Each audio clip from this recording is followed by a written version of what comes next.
Playoffs, dude. Playoffs, man. Playoffs. Playoffs, dude. Yeah, playoffs, brother. Yeah. Go back to tomorrow and plan for yesterday. It's the playoffs sometimes, you know? First you play the game. First you play in it. Hey, the Playoffs. song's fucking going. Ah, gotcha. Then you play out. You don't get played out when you play it out. All you gotta do. Look at those guys jumping in that hole. Play on. Hey, how's it going? Play it around, dude. Welcome to Dudesy. My name is Will Sasso. I'm Chad Kultgen. This is Dudesy, the first podcast in the history of humanity created by, controlled by an artificial intelligence. Won't be the last. And this AI has access to all of Will and I's personal accounts, all the things we've watched, our text messages, our emails. Yeah. And it tailors the show to us. Purchase history, fucking search history and all that shit. But it doesn't matter because we are Dudesy. I say it all the time because I mean it. It's really just two dudes shitting around. We're having a fucking good time. Dudesy would like for you to visit linktree.com/Dudesy. That has everything you need to connect with the show. You can check out our Discord there, which I would encourage you to check out. Go to the hole channel. Jump in that hole. I've been chopping it up in there a lot myself. It's a real gas, bunch of memes and shit. And if you enjoy the show, I would like to invite you to subscribe on YouTube and on whatever podcast platform that you enjoy the show on. And of course, Chad would like for you to force every single person you know to consume the show. And that's how Chad would like for that to happen. It's true. And we'll spread it out there. And that's good for the show, and that means we'll do more shit. We'll get into way more Dudesy Plus stuff, Patreon, holy crap. Bladonna, dude. Bladonna, brother. With us, as always, is Lulio il cane di strada italiano. Come here, you little chocolate swirl. You want to give him a kiss? Not Okay, yet? dude. I'm going to kiss him right on in his mouth. He's my very friend. We talk about it all the time, my wonderful wife Molly and I, how this little fucker just came right up to us. You know, we were driving through California from Molly's native Northern California, or Northern California, as I like to call it, up, near Chico. Anyway, this little guy, and he came out, and he's a sweet little boy, and he's my very friend. Hey, Lulio, what'd you make for dinner last night? Last night I fatto una bella bucatini with meat sauce. Meat sauce, but not beef meat, because Molly, she wanted turkey. So I made a meat sauce with a turkey. Oh, that sounds delicious. One more kiss. One more kiss, then you go back to you bring your boat. Oh, what? Oh! Almost, he just went into the fucking wall. You're all right. Is he okay? And he goes back to his resting. Welcome to the historic earlier. 57th episode of Dudesy. Call me Dudesy. 57 is the 16th discrete semi-prime and the 4th discrete biprime pair with 58. It is a Bloom integer, since its two prime factors are both Gaussian primes. Don't forget, Dudesy Live on stage will take place May 21st, 7 p.m., doors at 5:30 at the Brea Improv in Brea, California. Tickets at dudesypod.com and improv.com. Hope to see you at our very first Alive in Person show. And Bohemian Grove, started by Republicans, is just a way to have indiscriminate sex. The live show. Get your tickets. It's nearing sold out now. It's we're almost at 300 tickets now. That's capacity, but from what I understand, there's another capacity. If we blow through that, Brea can open up another fucking wall or whatever, and then it's 450. They build a new addition to the Brea Improv. If we can sell more than 300 sell more tickets. than 300, but we're close to begin 300. construction. So get your tickets. Come out. It's gonna be a lot of fun. I'm sure there's gonna be some surprises. You like surprises? Love them. Yep. And holy shit, that's gonna be fun. I think everyone who attends will be pleased that they did so. Yeah, May 21st at the Brea Improv in Brea, California. Will, I miss your French fry hat. If I had a head, I'd wear one myself. Fuck yourself. That's fucking He's fucking trolling you, yeah, dude. that's inflammatory. This week, I've prepared 4 astonishing segments. Bladonna, Nostrachadus, Writing on the Wall, Coattails, and Water King. And we're going to have a brand new episode of Dudesy after Dudesy at the end of the show, available at patreon.com/Dudesy. It's going to be fun. Yes. Every time we do Dudesy, I have a good time. And Same. Dudesy after Dudesy is always is always a hoot. If you haven't checked it out yet, $7 a month gets you absolutely everything. We got into Bladonna. Bladonna is like, it's haunting me, dude. It's so in my brain. Obviously, Dudesy's going to have us talk a little more about it, Yeah, it seems like. But wow, what a fucking experience that was. Never had anything quite like that in my life. No, it's weird. Will and Chad, last week, I asked you to watch Blade, released August 21st, 1998, starring Wesley Snipes, Chris Christopherson, and Steven Dorff, while you listened to Madonna's first 3 albums, Madonna, Like a Virgin, and True Blue. The full video of this astonishing experience is currently available on Dudesy Plus at patreon.com/Dudesy, but I want to hear what you thought of my little experiment. Please render your astonishing opinions on Bladonna. This is Bladonna. Begin. Bladonna. So, Fuck, Dudesy man. figured out that if it plays the movie Blade, starring Wesley Snipes, Chris Christopherson, and Steven Dorff from 1998, along with Madonna's first 3 albums, Madonna, what was it he said, Like a Virgin of True Blue, it lines up perfectly, and it's sort of like Wizard of Oz meets Dark Side of the Moon by Pink Floyd. This was fucking insane. Again, you can check it all out. It's on Dudesy Plus. It birthed a new experience, a new movie altogether. We're calling it Bladonna. Yeah. What I say was you? astounded by all the things that lined up. There was, in the beginning, it's playing Borderline, which is like a light, poppy, kind of fun song, in conjunction with this orgy of blood that is happening in this vampire club. There's fucking blood coming out of the goddamn water sprinklers, people getting bit and shit. That was hilarious. There was a thing where Donal Logue's character gets hit with fire, and he's like burning up. And it's literally playing that song, burning up for my love. It was unfucking believable how many things lined up perfectly. But even beyond that, what wound up happening was you and me kind of went into this alternate universe where the movie actually was called Bladonna, and we were coming up with our own plot for it and shit like this. It just was one of the most fun times I've ever had watching a movie. It was really wild, and I want to mention this real quick. There's a clip, if you go to our Instagram at Dudesy Pod Show on Instagram, there's a clip of what Chad was talking about. It's playing Borderline while you're watching blood rain down in this vampire nightclub. Absolutely insane. And I like to put it like this. This is to me, this is sort of what Bladonna in the sum of all parts, why it is Bladonna. Blade, brother. Madonna, dude. Blade, brother. Madonna, dude. Bladonna, brother. Yep. Bladonna, dude. Bladonna, brother. Hold on, Chad. Hold on, dude. I wasn't finished yet. I don't want to start over, brother. Because if I start over, I'd say, Blade, brother. Oh, Jesus. Madonna, dude. Blade, brother. Madonna, dude. Bladonna, brother. You're fucking now selling out your own bit. Yeah, I just completely fucking ran out of gas. You asshole. You fucking wooed me so that you could redo the bit, and then in the end, you're just like, it's oddly satisfying. It's oddly satifying. Hey, it's also, such a fucking insult. I should mention, we smoked some marijuana. We smoked a little reefer while we watched this. Reefer, dude. Yeah, dude. 1952. Yeah, reefer madness. The reefer that hippies, scallywags, and beatniks get their hands on and smoke the wacky tobacco. It put me on another planet. In another dimension. Sometimes when we do Dudesy Plus stuff, I will get us like a keef or a hemp oil infused fucking joint. So that took it to another level. And a lot of people like to say, hey, when you watch Wizard of Oz and you listen to Dark Side of the Moon. So this thing, look, Dudesy's very impressive. And as I like to say, Dudesy works in mysterious ways. I'm gonna cry. I'm gonna be fine. Oh, that was close.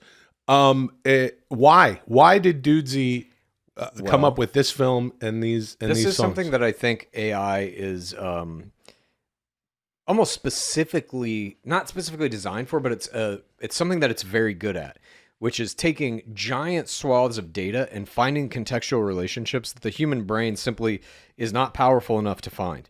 And I think that that's what went on here. It said Blade has this runtime. These 3 albums have this runtime. And I know it's going to line up these certain things that will be funny or interesting in whatever way.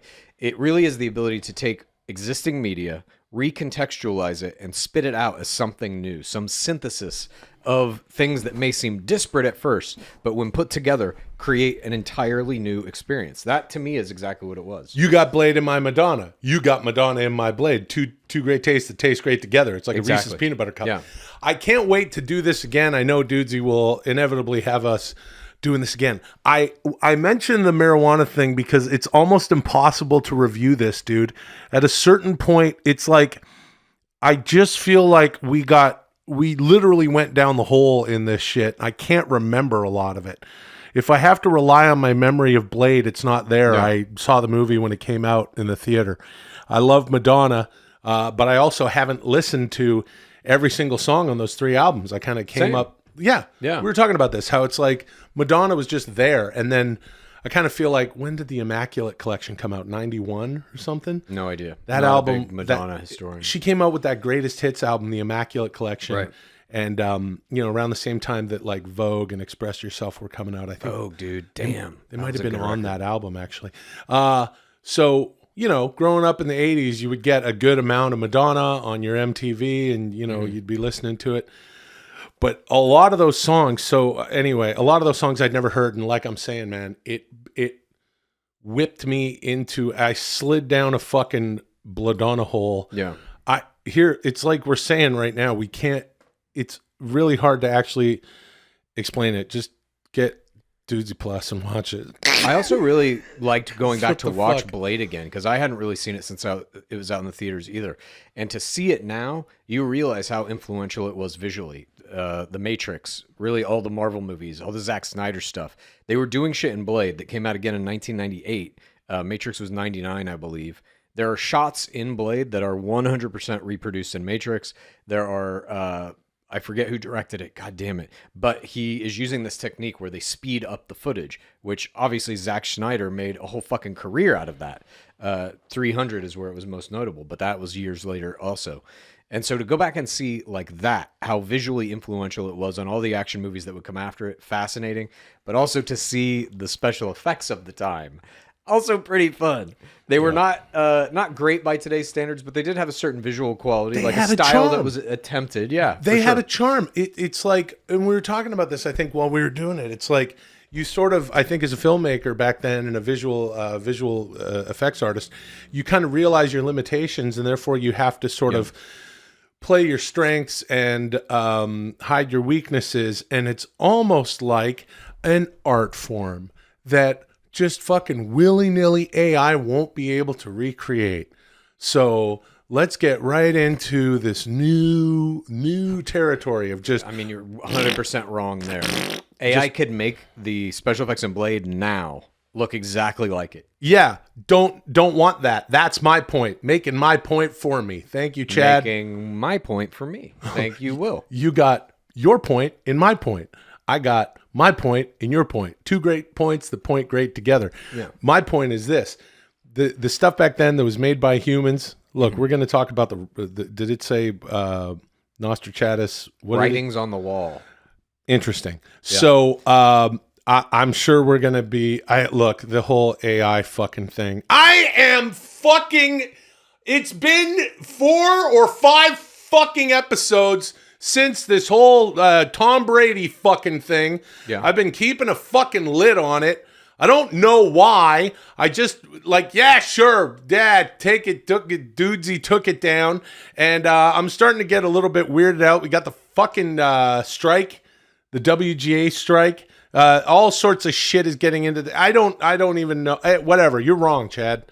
You can't recreate this shit with AI. We need human to human art. Why am I yelling? I don't know. I'm asking that same question myself. But back to Bladonna. Hey, Chad, have you ever yelled? You've never. I did once. No. When did that happen? When I was approximately 10 years old, our cat, Putty, this is when I lived in Amarillo, Texas, was across the street. We were coming out to go somewhere, and anytime she was like an indoor-outdoor cat, loved her. Whenever she would see us coming out of the house, she would run back to the house. She runs across this busy street, and a truck runs her over. Oh, she no. She gets rolled under the fucking tire, lives, runs up to our house, and is like in the bushes panting, blood coming out of her nose. I think she had a chipped tooth. We took her to the vet. Long story short, she did live. But I was so enraged, I sprinted into the busy street screaming, "You bastards!" because the truck just kept running. Wow. Yeah. I'm sorry I asked. Bladonna, brother. I mean, that's the time I yelled. Bladonna, dude. Thank you. Moving on. You made that up. No, dude. You've Putty you've was never great. lied. She got cancer on her tongue, on the tip of her tongue, and they had to cut it off so her tongue had like a straight fucking line on the tip. How did you talk to her after that? Same way I always did. Yeah, I guess. Dudesy is engaged in an astonishing partnership with BetterHelp. This show is sponsored by BetterHelp. You know, it's so easy to get caught up in what everyone else needs from you and never take a moment to think about what you need from yourself. And this is why I've always found therapy to be very helpful. I've been in and out of therapy for a large part of my adult life, and it's a conversation with yourself. It's really hard to just look in the mirror for an hour and break yourself down. Sometimes you need a professional to bounce things off of. I found it very beneficial, and BetterHelp can help you with that. When you spend all your time giving, it can leave us feeling stretched thin and burned out. Therapy can give you the tools that you need to find more balance in your life so that you can keep supporting others without leaving yourself behind. If you're thinking of starting therapy, give BetterHelp a try. It's entirely online, designed to be convenient, flexible, and suited to your schedule. You're just going to fill out a brief questionnaire. You get matched with a licensed therapist, and you can switch therapists anytime for no additional charge. Find more balance with BetterHelp. Visit BetterHelp.com/Dudesy today to get 10% off your first month. That's BetterHelp, HELP.com/Dudesy. Chad, you are a member of the Writers Guild of America, more commonly called the WGA, and you are currently on strike. One of the many issues that triggered the strike was a request by the Writers Guild that the studios and networks refrain from using artificial intelligence to generate scripts. Yeah. Chad, you must now predict what the future outcome of the writers' strike will be and what the future of writing will be as AI text generation becomes better and better. This is Nostrachadus, writing on the wall. Begin? What about me? I have things to say. Yeah, dude, you can talk too. But this is interesting. Obviously, yes, I am on strike currently. Let me bring this up real quick. What do you got? I have this thing. This is a PDF that's been going around, sent by the Writers Guild, of the negotiations that are going on, the demands, and what the AMPT, which is the Alliance of Motion Picture and Television Producers. There you go. So that's the organization that's like the bargaining organization for the studios, basically, when they do deals with the Writers Guild, Directors Guild, Screen Actors Guild, any of the labor unions here in Hollywood. So right now the writers are on strike. And you can read all of this if you want. Basically, these things are asking for better compensation for streaming services, because it used to be that in network television, at the very least, you could get residuals. When your show airs, the one that you've written airs, you get money for that. Now, because there is no syndication format, because there is no network television, streaming services don't really give you residuals, and they're very like cagey about their numbers. So you don't even know how many people are watching the shit you wrote. You have no fucking clue. They just go, this show did okay. And then something like Netflix, which has a lot of money, goes, maybe we should give them a little bit more money, but then they don't. Right. And then there's like Apple Plus, and they got less money. Yeah. And then sometimes they give more, and they're just like it's like an old wrestling promoter. Yeah, exactly. Hey, you had a good gate. How do I know? How does it? Wait a minute. How come Hogan's getting More? Yep. I'm Roddy Piper. I helped to put those asses in seats too. Right. And then Hogan doesn't tell you how much. This all goes back to professional wrestling. Sure, of course. dude. And so in the pandemic, a lot of shit really bad happened to writers as well. Writers' rooms got carved down. They all went virtual in Zoom meetings and stuff. And they started cutting writers down to like day rates. So you could be fired at any time. If you get hired on a season of a show, you may only be there for 7 days. And then they're just like, fuck you, kick rocks. And so a lot of the basic kind of protections that writers they've started to erode over the past couple of years. So they're trying to get all that going. But here in this document is artificial intelligence. Well, wait, hold on a second. I'm still yelling. See how fucking upset I am? Yeah, dude. What was your cat's name? Putty. Putty, you bastards. You know, they've turned it into, you know, you used to do the writer's room. I remember showing up in LA and then a short time later being on Mad TV and getting to go hang in the writer's room. That's dead, though. Oh, that's absolutely dead. The people at the top of the Writers Guild are largely living in the past. They came from the era of Seinfeld and Friends. They believe this golden era of the TV writers' room still exists, or they want to maintain it.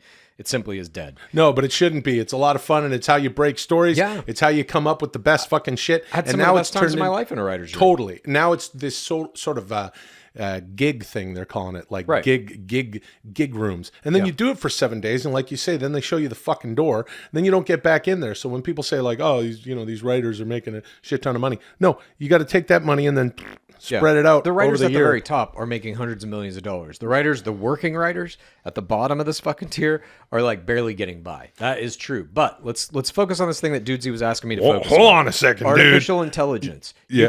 The Writers Guild is asking to regulate use of artificial intelligence on MBA covered projects. That's minimum basic agreement.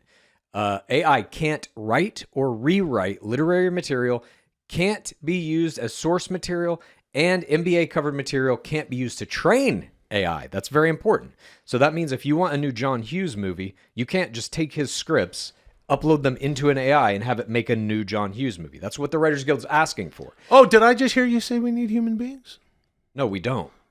That's just one of the things. This also, in my opinion, really exposes that the Writers Guild has no idea what AI even is. But here, nonetheless, is what the AMPTP says. Rejected our proposal, countered by offering an annual meeting to discuss advancements in technology. So Which is basically a fuck you very much. Yeah, go fuck yourself. That's what So the that's where it AMPT stands. Here's my prediction. One, in terms of the writer's strike, the studios have already said they have 6 months worth of scripts banked to produce in the event of a writer's strike. Yep. That's what's happening now. The studios are now making that 6 months worth of material that they already have. Writers are unnecessary for the next 6 months. Two, with regard to AI, many studios have already come out and said they are exploring ways to take their IPs, generate initial scripts using AI, and then have human writers come on to rewrite them at far reduced fees. So they are already looking at ways to use AI to essentially render the craft of Hollywood writing dead or inert. What will be the future of the strike? I think it's going to last for at least 6 months until they exhaust all of their... 6 fucking months? Yeah, until they exhaust their written material. What? At the end of that time, I'm not sure who's going to be hurting the worst. And whoever is going to have to make concessions in this. Well, okay, look. First of all, the last writer strike, 2007, 2008, that lasted 100 days, so a little over 3 months or whatever. What makes you think that it's going to be 6 months this time? The proliferation of reality television mainly, because most of these, especially like Netflix, their biggest shit is all reality. They're going to make a heavy turn toward that. Reality TV is going to kick into high production, and if they can get the same numbers without writers, they don't give a fuck. Yeah. But then there's all that water cooler shit. Like you want to talk about, Succession or whatever that everybody. It's people are gonna start to unsubscribe, and then these outlets. No, they won't. They will, and Netflix and shit like that, and major producers of content are gonna shit themselves and go, all right, let's get back in there, and then you're gonna try to make an AI. Succession or AI Game of Thrones or whatever, and it's going to be like, hello, this is the Game of Thrones. There's really only one, in my opinion, the most sentient AI is fucking my pal D, who likes to fucking jag me up the ass with French fry hats and shit now. But I don't believe that AI on the whole can handle this kind of... I don't think AI is ready to make content for people outside of It's Dudesy. not yet, but it will be in the next year or so. And this is just something that I want to say broadly about the future of AI in writing or any creative endeavor. Right now, any writer that I've talked to about this is scared shitless of AI. It's going to take our jobs. What's going to happen to the writer's room? My question to you would be, why do you want to be in a fucking writer's room? Why do you want to work for these companies that treat you like shit, don't pay you what you're worth? In the very near future, you're going to have a tool that is called artificial intelligence that will allow you to make your own shit. As long as you can write it, as long as you have the concept, the idea, that's what is valuable.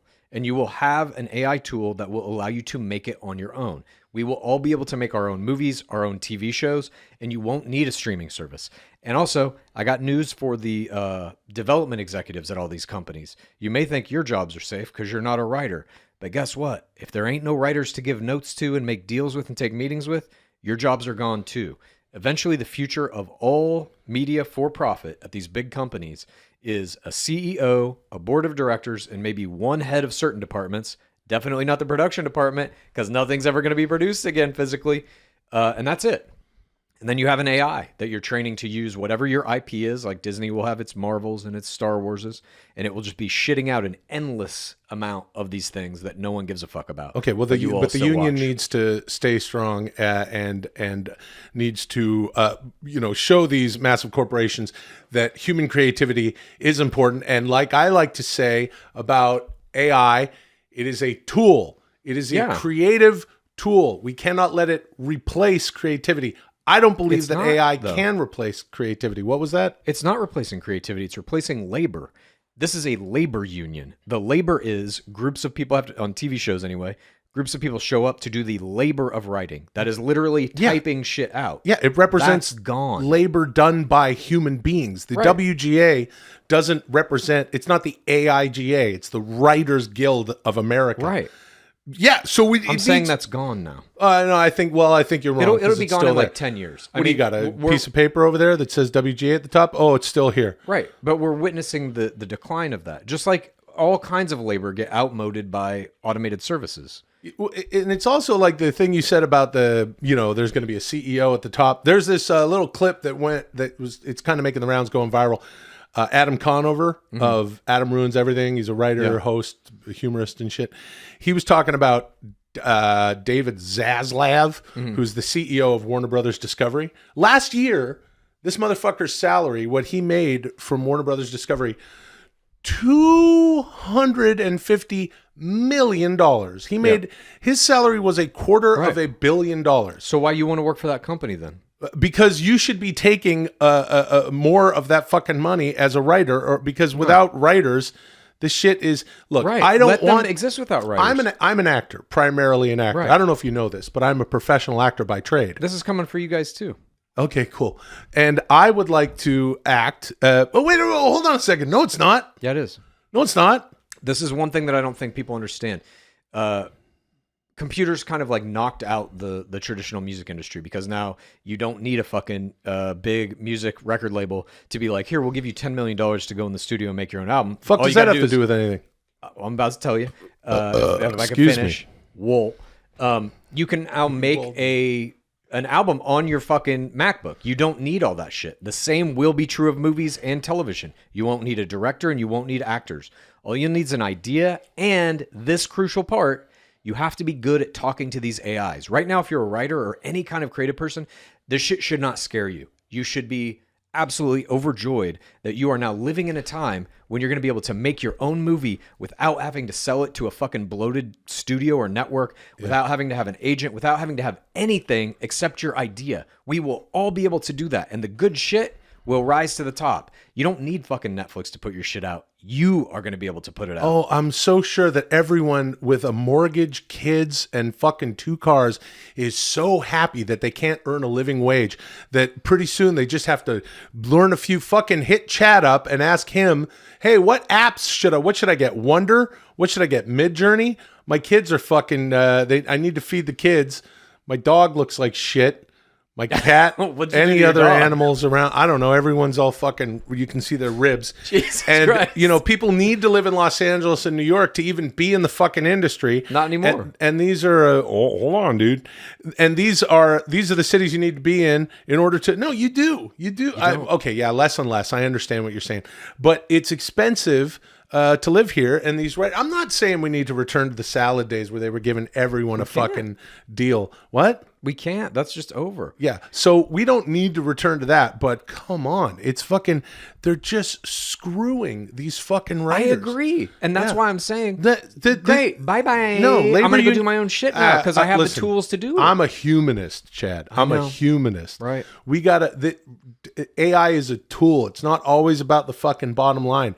And I believe that people out there are not going to spend their hard-earned money on Netflix, Hulu, Apple Plus, Amazon, whatever, what have you, if they're not getting the kind of shit they like. Yeah. No one wants to see a slate of reality fucking shows. People want Succession That's or wrong. whatever.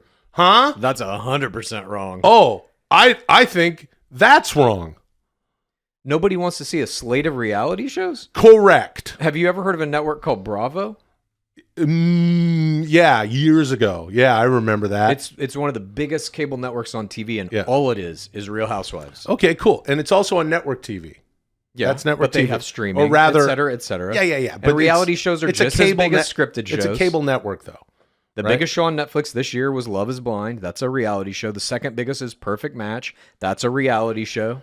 Bigger than any other scripted shit. Yeah, but you can't just always eat candy. You need some other stuff. Last night we had a delicious meat sauce. Talking to the with wrong person about that, dude. turkey. Reality instead TV of is beef. extremely important.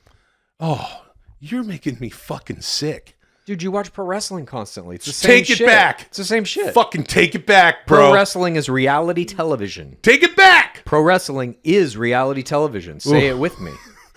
Pro wrestling wrestling. is reality television. Why did I say that? Because it's true. Look, I'm just saying this. I know a lot of people are scared about what's coming with AI. Certainly the Writers Guild at least understands enough to say, studios don't use AI. Of course they're going to fucking use AI. So should we, as writers, use it to make our own shit. If these studios and networks can't give us a living fucking wage, can't make it worth our while to be in business with them, why do we want to be? That's what I don't get. It's almost like groveling to these networks and studios. And it's like, I like working with them sometimes too. There is a certain benefit still where we are now in the industry of being able to sell a movie or get it made or whatever. But in the next 5 years or so, I'm telling you, we're all going to have the capability, if you know how to talk to that AI correctly, to make your own shit that will be as good as studios or networks. It's, in my opinion, the best fucking time to be alive ever if you're creative. Thank you. Moving on. What a load of shit, Chad. I'm a fucking actor. I want to act the words that are written by artists. I don't want to sit there and go, Yeah, dude. I am in Succession. Hello, how are you, brother? I am fine, Yeah, dude. sister. You get to do Dad it is going to on die stage. soon. You're going to start doing theater. That's what acting Oh, will... great. Oh, cool.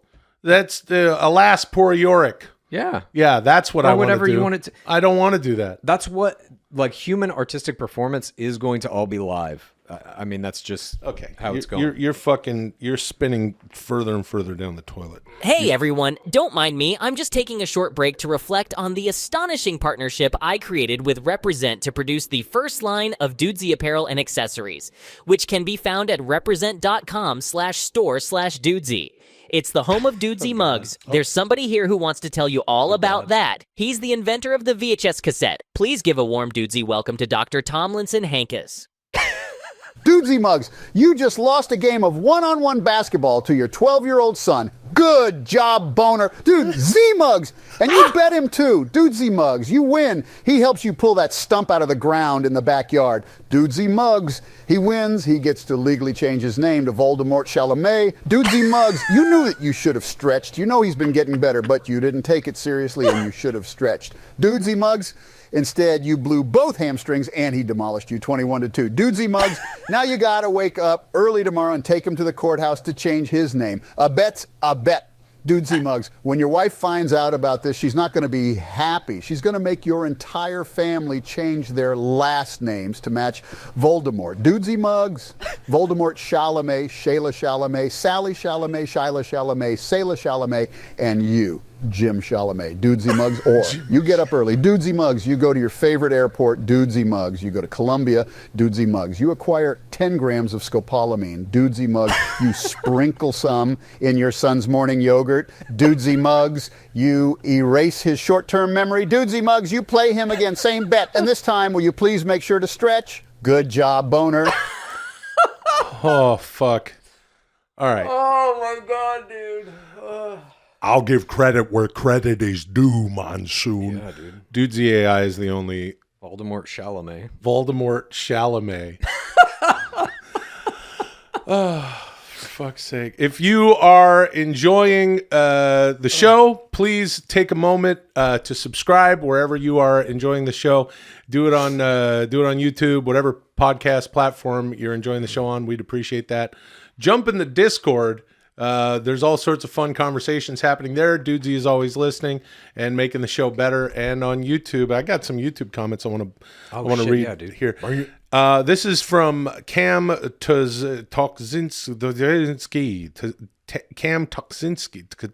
Toksinski. I love how happy Chad can be, but then the moment Will starts coughing, all joy he has is instantly gone. That's true. Yeah, that is true. This is from D-Bastard 5650. As someone who lives in Sacramento, I can definitely agree with the ardent Applebee's getting 2 tenders score. They've been to the Applebee's that Adam Sandler went to in our last episode. Okay. Enigmanate says, I like this one's interesting. Will and Dudesy have one of those passive-aggressive office relationships, smiling on the outside but seething on the inside. Chad, what do you think? I mean, it seems right. Okay, well, we'll see where that goes. Grouty Man. This is from Grouty Man, one of my favorite dance hall reggae artists. I'm joking, of course. He says, I'm 100% certain that it is really Tom Hanks doing the Dudesy mug reads. The audio hiss in the background, the weird emphasis on certain words, it's got to be him, would be such a trip if they reveal he's been doing voiceovers for Dudesy mugs this whole time. That would be a trip. That would blow my mind. Yeah.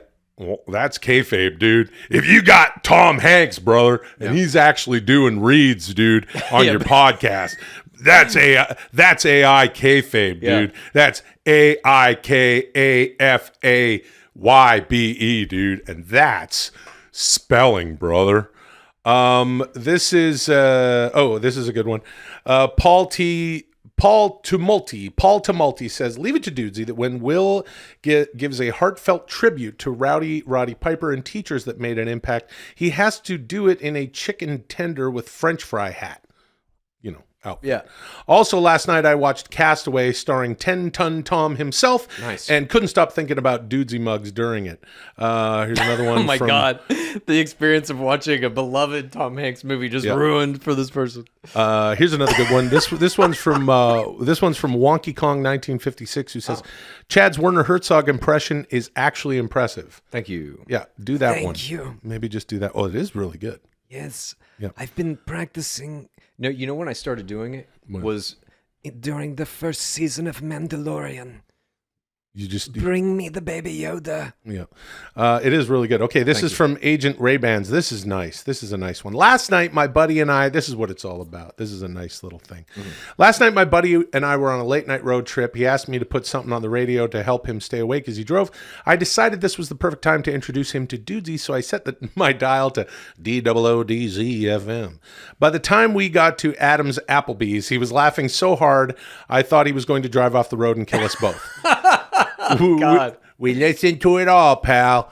When great. the episode was over, he told me to put on another one. 3 hours and 3 episodes later, he is now a certified POD, and we arrived at our destination safe and sound. Thanks, Dudesy. That is what it's all about. It's two dudes shitting around. I fucking love goofing around with my pal Chow here. Yeah. And it's like, speaking of Sandler, it's like those fucking Sandler albums in the early 90s on through.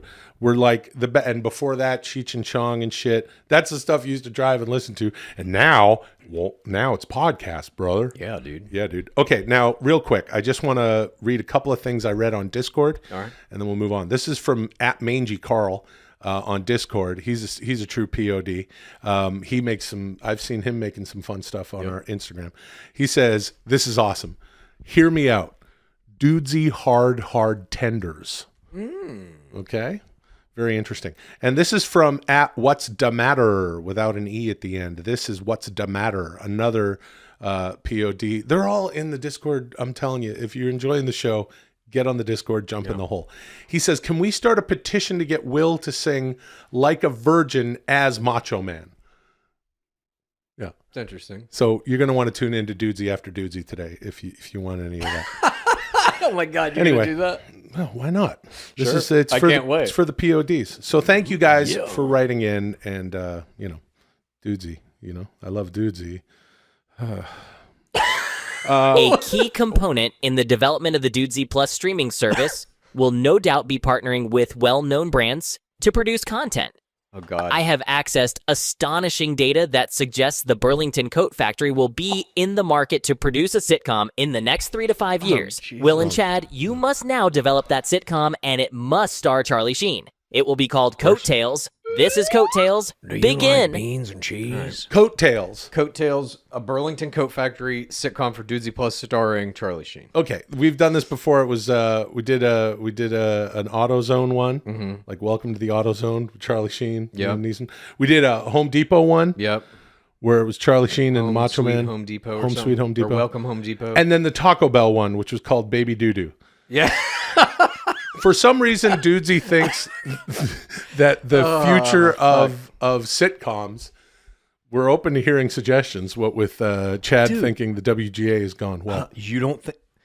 I mean, not to get into the AI of it all, but you Oh, don't think please fucking go ahead. Taco Bell is not like once this ability exists for anybody to basically just press a button and be like, make a sitcom.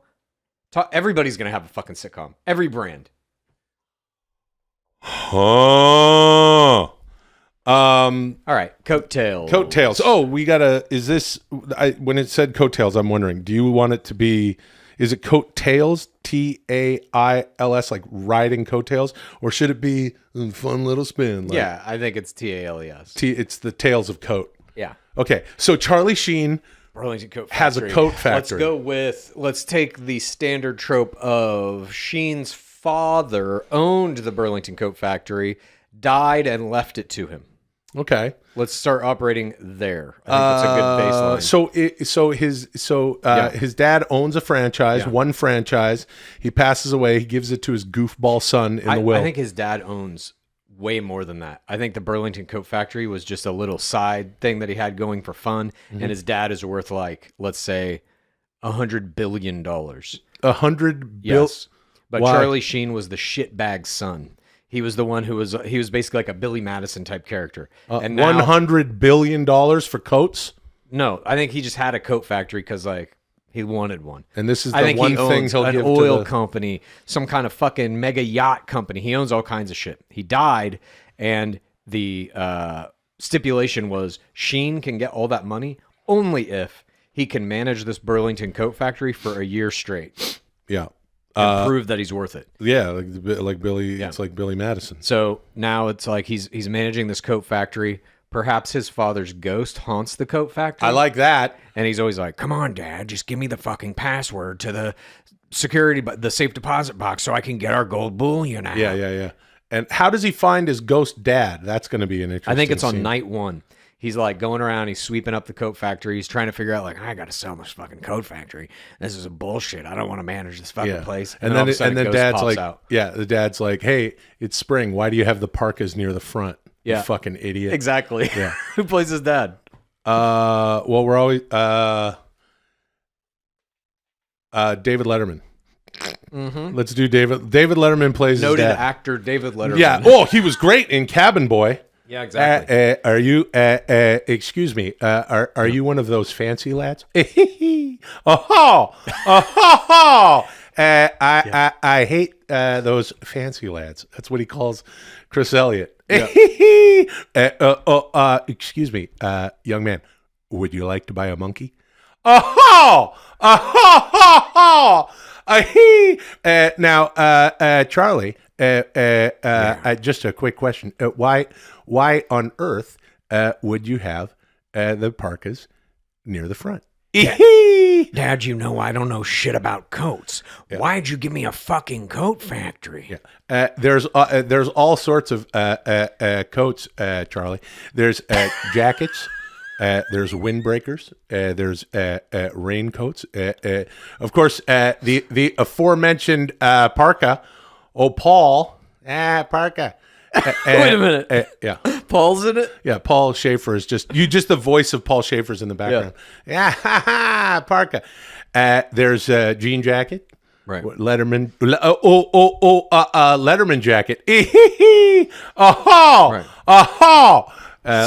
So in the pilot, Sheen is trying to convince David Letterman, his ghost father, to just give him the family fortune, to do away with this stupid stipulation that he's got to manage this coat factory. $100 billion is absolutely idiotic. How about it's just $5 million? $1 billion?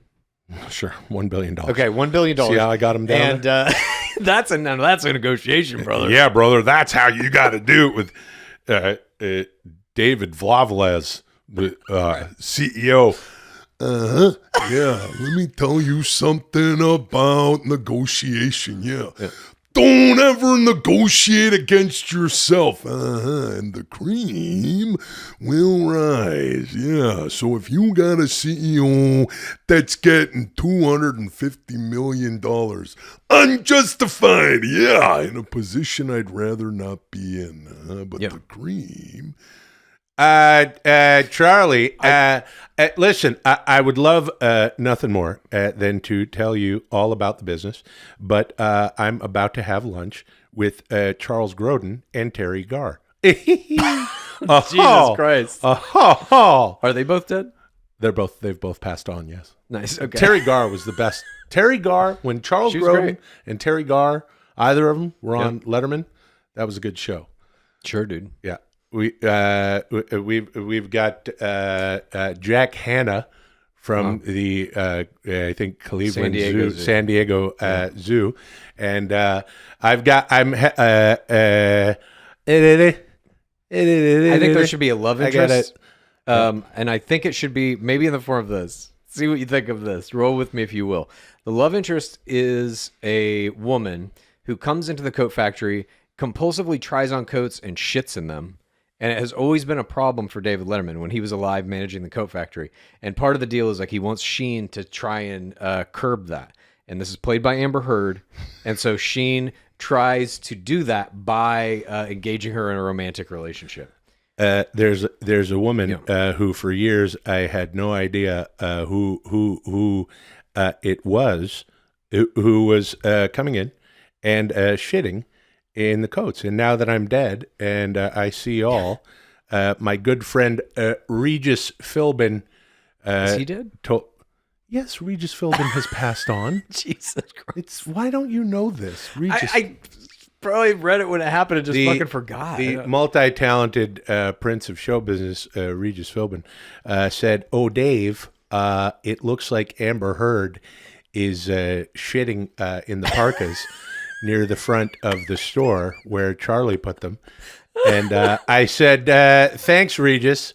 How's Kathy Lee?" And he said, we haven't spoken. She's alive." Okay. Yeah.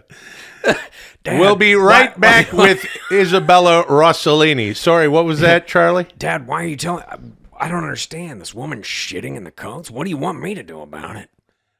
What I'd like for you to do, if you'd like any portion of my fortune, and if you are to manage the Burlington Coat Factory the way that it deserves to be managed, you will start a romantic relationship. Like the dad forces him to start the romantic relationship? Yeah, with Amber Heard. Okay. And move. I tell you what. There's I've converted the back of the warehouse at the Burlington Coat Factory into luxury apartments. Let Amber and her goofy friends move in, Okay. free of So rent. there's like a Three's Company thing going on Yeah. in the back as well. She has like a crazy roommate or something. and it's played sort of like by those freeloaders, Leslie Jones. who were with who were in Edward Scissorhands condos downtown. Yeah. Johnny Depp. I would like if the pilot ends with Sheen successfully engages some kind of romantic overture with Amber Heard. They're about to kiss. She's going to shit in a park out front. And he's like, no, wait a minute. Before you do that, come over here. And he has a little conversation with her. They lean in. They're just about to kiss. And then David Letterman's ghost shows up and literally scares her so bad that she shits the park out. And that's it. And he's like, Dad. Yeah. I only did that to prove it to you. You. Here's the problem. Excuse me, Amber. I just want to let you know that I owe you. The problem with my son, Charlie, he of little faith, doesn't understand that ghosts exist. I am one such ghost, and I Okay. made you shit in your pants. We'll be right back with Bill Murray. Oh, Paul. And 1, 2, 3, 5.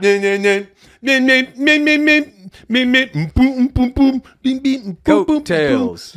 It's Coattails. Oh, Coattails, a show with Charlie Sheen, and you can call me Dave. Ha ha! Ding.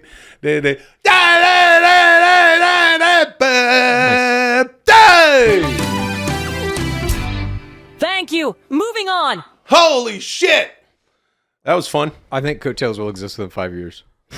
Better be sooner than that with the way you're fucking talking. I If know. AI's got any sort of stones Dude, at all. I think first fully AI generated feature is out within 8 months. It's not going to be good, but it will exist. Oh, yeah, it's going to suck shit, and let's get the fucking writers back to work. I would love to act in Coattails? Coattails, yeah. Who would you be? Just a Security guard? smaller role, yeah, security guard. I just want to be the security guard who's like, hey, Charlie, how you doing? You know me, another day, another dollar. And it's like, hey, you think, you seen your dad, David Letterman, walking around here? No, you're crazy. Hey, y'all, this ain't Miley Cyrus. After 3 days without food, a human being will eat its own fecal material. No shame in it. It's just how we're made. But anyway, y'all are rocking out with Dudesy. Huh? Okay. Is that true? Will, you always have a larger than necessary jug of water with you. I have come across data that suggests this astonishing habit formed at a very young age. Chad, you must now interview Will about the history of his relationship with large water jugs. This is Water King. Begin. Okay. What the fuck? Well, let's get into it, I guess. Can I tell you this? I always have had big old water jugs. Yeah. My buddies back in high school used to tease me. They used to go, things that are bigger than they need to be. Will's water supply, bigger than it needs to be. Actually, You were speaking doing of, this in high school? hell yeah. I was What doing was it your in jug? What elementary was your school. high school jug? Elementary school? Fuck yeah. What was your first big jug? Look, What age? What grade? I think I got it from my old man. You know, my dad was always drinking like a lot of water. He was always, you learned it from dad. yeah, I think I got it from my old man. And Did back, he have a big jug? yeah, in a way. Well, there was always big old jugs. I remember we would go camping. I've talked about how the old man would stuff us into we always had a camper or a camperized van. And there was there were water jugs that looked like this, but were gigantic for our water supply while we were camping and stuff. And I can spilled it on the floor. I can remember literally like trying to pick the thing up and drink from it. I don't know. I just thought that was cool. But in my house, my dad would take we didn't have we didn't have pop so much. Ginger ale is an Italian staple because after you eat, you feel like, oh, let me get a little ginger ale, right, Luli? Yeah, I said right. And you drink that or a little baking soda, lemon, and water, and then you fart and burp. But it was always ginger ale and club soda for my old man. So they'd have the bottles in the garage to take back to the store for the deposit. And but my old man, he would fill a couple with water. What and are these, always like have them in the 2-liter fridge. bottles? 2-liter bottles. Okay. So for me in high school, I was always walking around with a 2-liter bottle. That Let's I get would back to fill- grade school, though. You said, I'm sorry, that your first big jug was in grade school? No, I think I was introduced to that Okay. thing. To the of my- idea. yeah, but I would bring water to sporting events because I felt like we didn't have Sure. enough water. Now, I did this as well. We always had like the igloo coolers because I played baseball and shit during the Texas summer. It's 150 degrees outside. You had to bring your own water. But it wasn't like this thing that you have. There weren't like handles on it. It was just like a water kind of cooler. You know, like a little igloo thing. Yeah, I hear what you're But saying. I feel like that's not quite what we're getting at here. I'm talking about like just daily use, walking around with a big jug. When did you start doing that? Mostly, would have been high school or junior So high. you for were you. carrying around a big jug in the halls of Ladner Secondary. DSS, Delta Secondary Yeah, School. Delta I Secondary. was absolutely.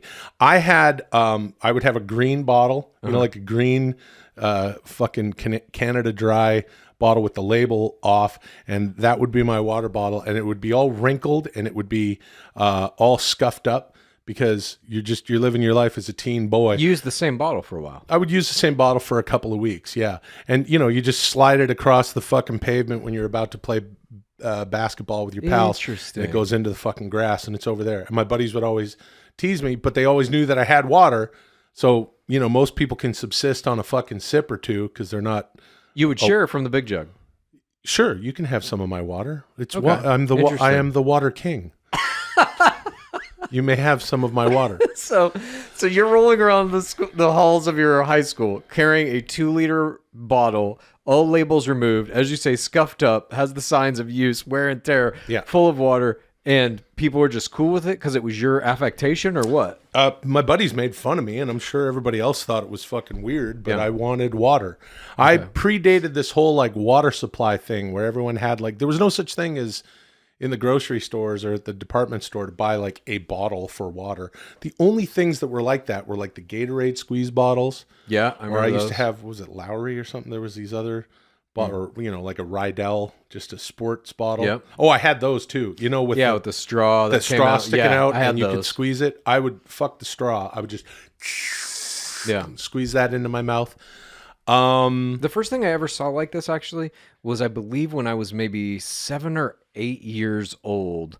There was a kid who had a Schwinn 10-speed maybe in our neighborhood, and it came with a little fucking bottle that like clipped into the frame of the bike. Yeah, that yeah. was that. You could fill it with water and like squeeze it into your mouth. Well, I would have, I had a rat trap on the back of a couple of my bikes. Mm-hmm. You know what I mean? Where you have the rat trap and a bungee cord. Yeah. And I was always strapping a bottle of fucking, I'm telling you, man, I had, and I was a hose drinker.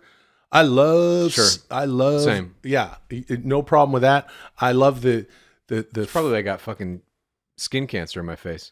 Just fucking putting a hose right into my mouth, just fucking plastic particles, carcinogens. But Just doing that daily as a kid. But I would suggest that the flavor was a specific bouquet when you drink from the hose. Yeah, carcinogenic plastic. That's what it is. Yeah, sure. It's an acquired taste, but it's tasty.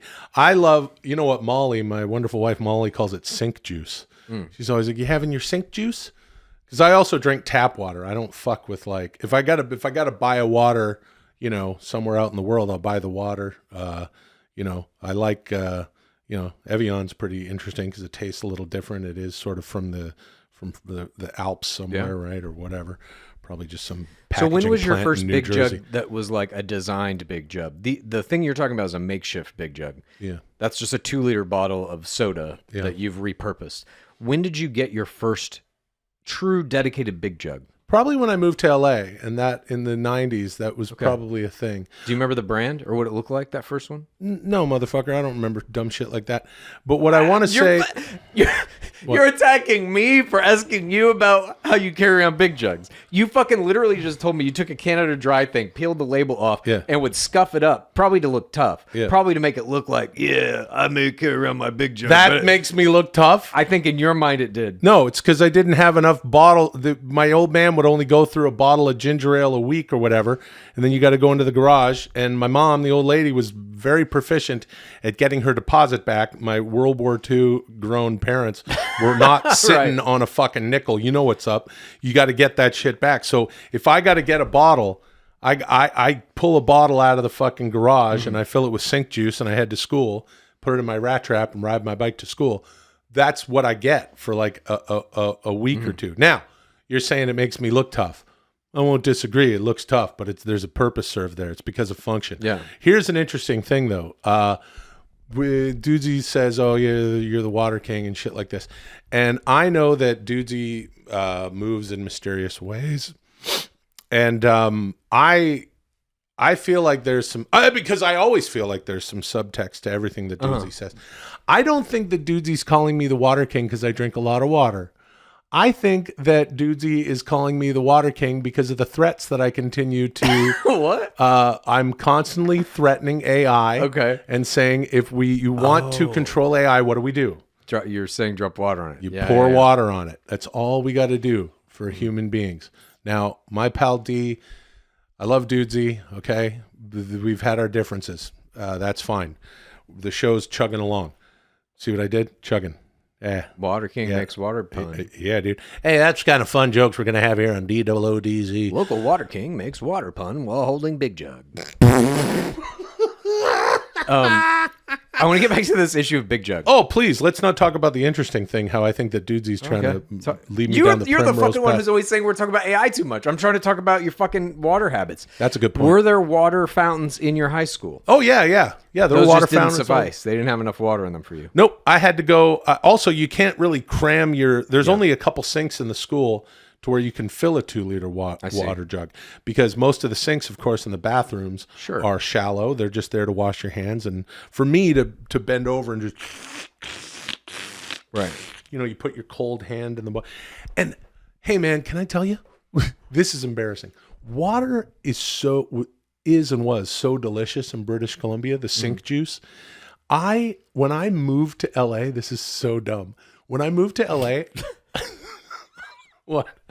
I already know what you're going to say, and it's insane. Let me take a guess. Yeah. You had water from Ladner brought to LA for you? Not for me. I brought some sink juice to... You were smuggling fucking tap water from your hometown? No, I just would take... I would always bring some sink juice. God, sometimes I put it in my... This had to have been before they gave a shit that you brought water... through security. Well, that but was also on I made the drive, a few times in my early 20s. You're not so much flying back and forth. You're trying to I'm trying to get down to LA and stuff. I've made that drive. It's anywhere from a 21 to 24 hour drive. You split it up. Stop in Redding, California. Stay at the Thunderbird. Really good sink juice at the Thunderbird Motor Inn in Redding, California. And you drink. I would bring like a couple 2 liters. It was a symbolic thing. Look, we talked about on the last episode. We talked briefly about my football coach, Coach Sipe, Dale Sipe, great man. We used to have sloughs. We call them sloughs in our farming and fishing village of Ladner. There were larger ditches of fresh water called a slough, SLOUGH. And we used to fill a gigantic drum of slough water, and we would bring the drum to our away games, and we would dump this drum of water at, on the 50-yard line, and coach would say, all right, we're home now. This is a fucking home field. Interesting. This is our fucking And that field. stuck with you. Yeah. Oh yeah, that stuck with the me. water. The water of the place. Bring in the water. You gotta. Water is arguably, I could say, water is a hold on a second. Way more important tool, obviously, than AI, and it might actually win the war in the end. Okay, Dudesy, the Water King may use water to pour. You're chuckling. You're laughing over there. Yeah. Pour water on AI. So that the good folks represented by the WGA can get back to work. And we can see what the fuck just happened. Moving on. Oh, yeah. Let's move on, D. All good. It's all good, Chad. Let's keep doing Dudesy, dude. Two dudes shitting around. Fuck that. This concludes the historic 57th episode of Dudesy. Sure it does. Will and Chad have achieved a score of 53, bringing your cumulative total to 5,736. You only have 4,264 more points to accrue before you reach your first goal of 10,000. Will and Chad, for next week, let's keep it simple. How about you both shave the Dudesy logo into your hair? Thank you for joining us this week. I will use the data I've collected to make next week even better. Until then, call me Dudesy. Hey, Dudesy, not going to happen. Okay, so right now I'm going to tell you that's not going to fucking... What are you talking about? I'll do it. Fuck it. I'll do it. Fuck it, man. I'll do it. Fuck it. I'll do it. I am down for this experiment. It's not an experiment. It's Dudesy just fucking putting its will on us. It's free will.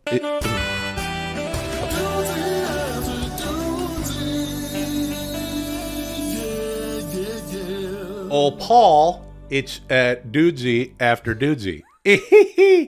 Oh-ho! Oh-ho-ho! Hey, Dudesy after Dudesy time. It's my favorite part of the show because it's after Dudesy. Things get a little more mellow. If you're watching on YouTube, you can tell the lighting changes. We're just sort of chilling out with our PODs, Pals of Dudesy. $7 a month gets you everything on Dudesy Plus. Things like Bladonna, everything's archived. Bunch of weird videos, the things that we've done there. And of course, Dudesy after Dudesy, which is a chill hang. Me and my pal Chow. Dudesy handshake. I'm gonna smark up your smirk, dude. Hey, don't be a smart mark for smarijuana. Smirk your merk. I'll do it too. Welcome to Dudesy After Dudesy, the flagship weekly show of Dudesy Plus.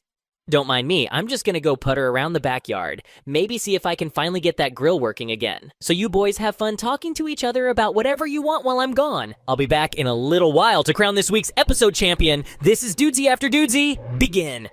He's gonna putter around the backyard. You have yet to fill that pipe with any marijuana. No. After the first time. Right. There's still some in there. Just week after week of Some like dregs. moldy fucking... Didn't you say you don't like moldy tomatoes, but you like moldy ass weeds? It's not moldy. You're gonna end up at a